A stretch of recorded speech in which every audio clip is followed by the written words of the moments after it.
တဲ့စကားလုံးများနဲ့တဲကိုပဲကြွေခဲ့ဒီတဲ့နဲ့ဆိုနေနိုင်ပါတယ်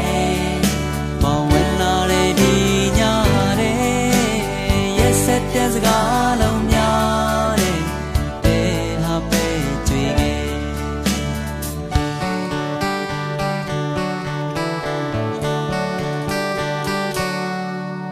ချိန်တိုင်းတွေအကုန်မြန်နေခဲ့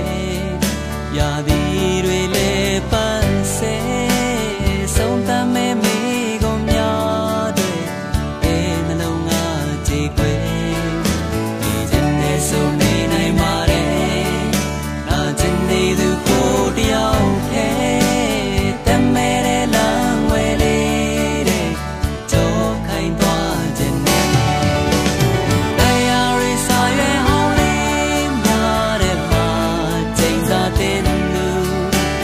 နာကျင်စွာတရားနဲ့အိမ်မက်များစွာတကောင်းရမတင်ကြနေခဲ့တရားရီစာရွယ်ဟောင်းလေးများတဲ့မှာချိန်စာတင်လူနာကျင်စွာတရားနဲ့အိမ်မက်များစွာတကောင်းရမတင်ကြနေဒီဒီလုံးညင်တာတဲ့လောင်ရည်တဲ့တွေချိုးရင်းစေတိတ်ဆိတ်တဲ့နှလုံးသားလေး